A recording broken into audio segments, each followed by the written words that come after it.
ይህ የምጽአቱ ድምጽ ነው። የምስራች ታላቅ የመዘጋጀት ጥሪ።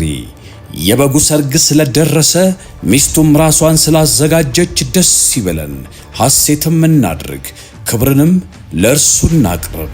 የዮሐንስ ራእይ ምዕራፍ 19 ቁጥር 7። ሰላም ጤና ይስጥልኝ። በመላለሙናችሁ የድንቅ ፍጻሜ ዝግጅቶችን በጀመም ቴሌቪዥን እንዲሁም ደግሞ ወደ ፍጻሜ ቲዩብ ተከታተሉ ቤተሰቦቻችን ጸጋና ሰላም ከሁላችሁ ጋር ይሁን። እንዴት ቆያችሁ? በሕይወት ጠብቆ ያገናኘን ቅዱስና እግዚአብሔር ስሙ ለዘላለም የተባረከ ይሁን። እንግዲህ በወቅታዊ መረጃ ላይ ዛሬ መጥቻለሁ። ድንቅ ፍጻሜ የምጽአቱ ድምጽ ነው። ወንድማችሁ አገልጋይ ያሬድ ነኝ። ዛሬ እንግዲህ በአንዳንድ ወቅታዊ ጉዳዮች ላይ በተለይ በመካከለኛው ምስራቅ ላይ ባለው እንቅስቃሴ ላይ አንዳንድ ነገሮችን ለመግለጥ ሞክራለሁ። ፕሬዚዳንት ዶናልድ ትራምፕ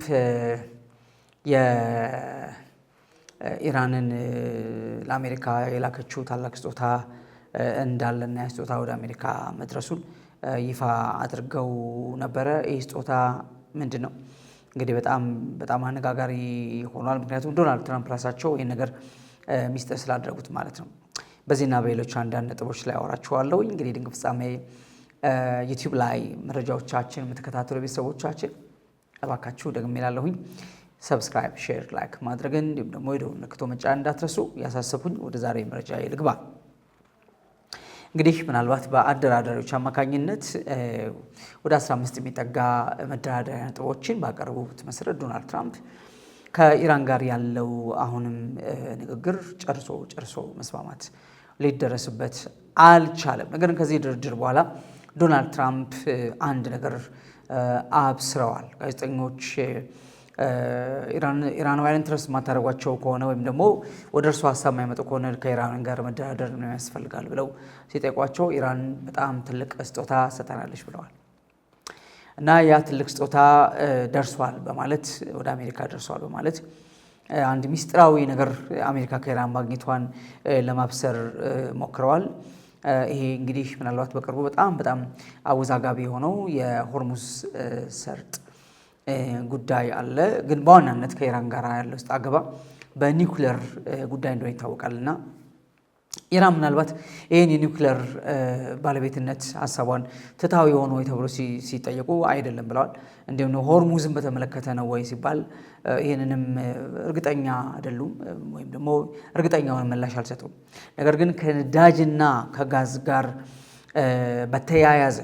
በተያያዘ ኢራን ለአሜሪካ ትልቅ ስጦታ ሰጠች ብለው በጣም አጋነው የተናገሩት ነገር አለ። እንግዲህ ምናልባት ተንታኞች ይህን ነገር የወሰዱት በነበረው በአደራዳሪዎች መካከል በመልእክት አለዋዋጮች መካከል በነበረው ድርድር ኢራን ለአሜሪካ የገባችላት ቃል መርከቦች የነዳጅ እና የጋዝ ጫኝ መርከቦች በዚህ በሆርሙዝ ሰርጥ እንዲመላለሱ ሆርሙዝን ክፍት እንደምታደርግ በእሷ ቁጥጥር ውስጥ ሆኖ ክፍት እንደምታደርግ ኢራን ቀለል ባለ መንገድ ለዶናልድ ትራምፕ እንዳረጋገጡላቸው ታውቋል። እና ይህንን ነው እንግዲህ ዶናልድ ትራምፕ ትልቅ ስጦታ ኢራን ለአሜሪካ ሰጥታለች በማለት የተናገሩት እንጂ በድርድሩ አሜሪካ ያስቀመጠቻቸው ወደ 15 የሚጠጉ ነጥቦች ኢራን አልተቀበለቻቸው። በዋናነት ኢራን መተው የማትፈልገው ነገር ቢኖር የኒውክሌር ባለቤትነት ሀሳብ መች ሊለወጥ የማይችል የኢራናውያን ደም የተገበረበት ብዙ ኢራናውያን ያለፉበትና ለዓመታት የገነባቻቸው በጣም ብዙ ኢንፍራስትራክቸሮች እስከዛሬ ድረስ እየወደሙባት ያለው በዚሁ በኒውክሌር ጦስ በመሆኑ ምክንያት ኢራን በእርግጠኛነት ከዚህ ሀሳብ ጋር ምንም አይነት ድርድር ልታደርግ እስካሁን ድረስ ፈቃደኛ አይደለችም። እንግዲህ በአንድ በኩል መቼስ ኢራን በዚህ ልክ ከእስራኤልና ከአሜሪካ እየደረሰባት ያለውን ጫና ድብደባ ተቋቁማ አሁንም በአቋሟ መጽናቷ እጅግ በጣም የሚያስገርም ነገር ነው። በተረፈ ግን ዶናልድ ትራምፕ እንዳሉት ሆርሙዝ ሰርጥ ላይ እኔ እቆጣጠረዋለሁ ወይ እኔ ልቆጣጠረው ወይም ደግሞ እኔና አንድ አያቶላ ማንኛውም አያቶላ ሊሆን ይችላል ብለው ባሉት መሰረት እሳቸው የተቆጣጠሩት አይደለም። እስካሁን ድረስ ሆርሙዝ ሰርጥ ላይ ያለ ቁጥጥር የኢራን ቁጥጥር ነው። ስለዚህ በዛ ነገር ላይ በዛ ሰርጥ ላይ የሚተላለፉትም መርከቦች በኢራን ቁጥጥር ነው የሚያልፉት። እንደውም ምናልባት ከፍተኛ ታክስ ሊከፍሉ የሚችሉበት ሁኔታን ኢራን ወይም ኢራን መንግስት እያመቻቸ እንዳለ ነው የሚታወቀው ማለት ነው። እንግዲህ ምናልባት ከዚህ በተቃራኒ ኢራን ለአሜሪካ የምታቀርባቸውን መደራደሪያዎች ከፍ እያደረገቻቸው መታለች።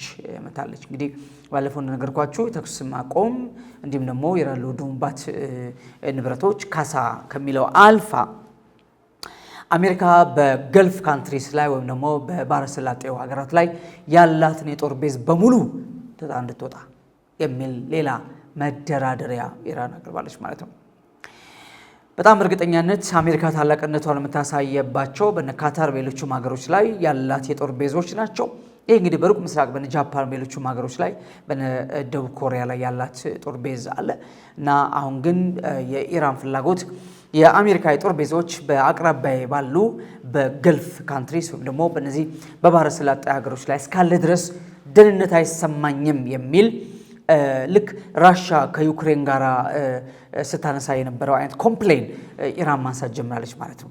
እንኳን ልትንበረቀቅ ቀርቶ እንኳን አሁን እየደረሰባት ባለው ከፍተኛ ጫና ማዕቀቡ አለ፣ ድብደባው አለ። ከዚህ አልፋ ኢራን እንደገና የራሷ ሌሎች አዳዲስ መደራደሪያ ነጥቦች ያመጣች ነው ያለችው። ይህ እንግዲህ በኢራንና በአሜሪካ መካከል የተፈጠረው የውዝግብ ወይም ደግሞ የጦርነት ሊቆም የሚችልበት ፖሲቢሊቲ ወደ ዜሮ እየወረደ እንዳለ ያሳያል።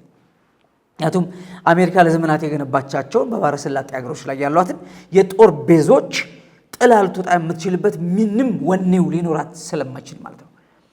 ከዚህ አንጻር እንግዲህ ኢራን በጣም እንደውም አቅሟን በጣም እያፈረጠመች መደራደሪያ ነጥቦቿን እያቀረበች እኛ አሜሪካ በምታቀርበው መደራደሪያ ልንመራ አይገባንም፣ እነሱም እኛ መደራደሪያ ሊቀበሉ ይገባናል ብለው በአቋማቸው ጸንተው ነው ያሉትና ነገሩ ወዴት እየሄደ ነው ያለው? ስለዚህ እንግዲህ በዚህ ከሆርሙዝ ሰርጥ ጋር በተገናኘ በከፍተኛ ደረጃ ትልቅ ሰጣ ገባ ነው ያለው። አሜሪካ የሆርሙዝን ሰርጥ ለመቆጣጠር አስቀድማ ክራግ የሚባለውን የኢራን መተንፈሻ ነው የሚባል ደሴት አለ። ይሄ በጣም ብዙ የነዳጅ ተርሚናሎች ያሉበት ነውና ክራግን ለመቆጣጠር አሜሪካ ኤርቦርን ወይም ደግሞ አየር ወለድ ተዋጊዎቿና የባህር ኃይሎቿን ወደዛ አካባቢ እየላከች ነው ያለችው ማለት ነው። ከዚህ አንጻር ኢራን ደግሞ ይህንን የኢራን የልብ ትርታ የሚባለውን ይህን ደሴት ላለማስደፈር በከፍተኛ ደረጃ እዛ ቦታ ላይ ጦሯን እያጠናከረች ነው ያለችው። ግን አሜሪካም እስራኤልም እዛ ቦታ ላይ ድብደባ እያደረጉ ነው ያሉት ማለት ነውና ከሆርሙዝ ወደ ክራግ ደሴት ነገሩ ሽፍት አድርጎ ጦርነቱ ተባብሶ ቀጥሎ ነው ያለው። ምንም አይነት የመለሳለስ ወይም ደግሞ የመመለስ ነገር እያሳየ አይደለም ማለት ነው ያለው። ስለዚህ ኢራን በዛ በኩል ያላትን ጦር በከፍተኛ ደረጃ እያጠናከረች ነው ያለችው። ምናልባት እነዚህ ኢራን አሁን እየሰጠች ያለችው የሌላ ማስጠንቀቂያ የአሜሪካ እግረኛ ጦር ወይም ደግሞ የአሜሪካ አየር ወለድ የሚሆን የባህር ኃይል ወደ ኢራን እግረኛው የሚገባ ከሆነ በጠቅላላ በገልፍ አካባቢ ያሉ ሀገራትን ሊወር ይችላሉ። በተለይ የዩናይትድ አረብ ኤምሬትስ ወይም ደግሞ የተባበሩት የአረብ ኤምሬቶችን እና ባህሬንን እወራለሁ ወደሚል ያለቀለት ነገር መጣለች። ስለዚህ እንግዲህ 3 ወይም 4 ሳምንት ውስጥ እንጨርሰዋለን ያሉትን የዶናልድ ትራምፕን ዛቻ ስንመለከት በእርግጥ የኢራን ጦርነት እንደዚህ በቀላሉ የሚያልቅ አይደለም። እነሱም በግልጽ አማርኛ ጦርነቱ 6 ወር ያህል ሊዘልቅ ይችላል ያሉት። 6 ወር ዘለቀ ማለት ያለውን እልቂት ማሰብ ነው። ከዛ በኋላ ውጤቱ ምን ይሆናል አናውቅም። ምናልባት ሀያላኑ ከተቀላቀሉበት ለምሳሌ ኔቶ አሜሪካ ለመርዳት ቢመጣና ሆርሙዝ ላይ ያለውን ነገር ፈታለሁ ብሎ ቢል ቀጥታ የኔቶ ዋነኛ ቀንደኛ ተቀናቃኝ ራሻ ትመጣለች። ራሻ ከኢራን ጋር ያላት ግንኙነት ይታወቃል። ስለዚህ በቀጥታ አሁንም ለኢራን ሙሉ መረጃዎችን መሰጣት፣ የሳተላይት መረጃዎችን በከፍተኛ ደረጃ መሰጣት፣ ሌላ ብዙ ነገር መሰጣት ራሻ እንደሆነች ይታወቃል።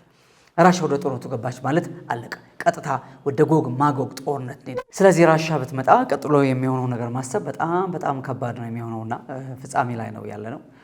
የመጨረሻው መጨረሻ ላይ እየደረስን ነው ያለ ነው። ይሄ ዘመን መጨረሻ ነው። ነገሮች እንዲህ በቀላሉ የሚቋጩ አይደሉምና ወገኖቻችን እንግዲህ እንጸልይ፣ ወደ ጌታ እንመለስ። ጌታን አልተቀበላችሁ ጌታን ተቀበሉ። ኢየሱስ ክርስቶስ ብቻ የመዳኛ መንገድ ነው። ከእርሱ ውጭ የሚያድን የለም። ነፍሳችሁን ልታድኑ እድል አላችሁ። በሕይወት እስካላችሁ ድረስ እያንዳንዱ ቀን ነፍስን የማዳን እድል ፋንታ ነው። ከዚያ ውጭ ያለው ነገር በሙሉ ትርፍ ነው። ስለምንም ብናስብና ብንጨነቅ ብናወጣ ብናውርድ በእውነቱ ነግራችሁ ትርፍ ነው። ዛሬ ነፍስን ለማዳን ራሳችሁና ቤታችሁን የሚሰሟችሁ ሁሉ ለማዳን ጊዜው አሁን ነው። ጌታ ኢየሱስ ሊመጣ በደጅ ነውና ተዘጋጁ ነው የዘወትር መልእክታችን። ኢየሱስ ክርስቶስ ይመጣል። ማራናታ። ተባረኩ። አገልግሎቱን ለመደገፍ ለምትሹ በኢትዮጵያ ንግድ ባንክ መሳያ ፎር ኦል ኢንተርናሽናል ሚኒስትሪ የባንክ አካውንት ቁጥር 1046 31 29 65 8 ኢየሱስ እንደተናገረው በቶሎ ይመጣል። መሳያ ፎር ኦል ኢንተርናሽናል ሚኒስትሪ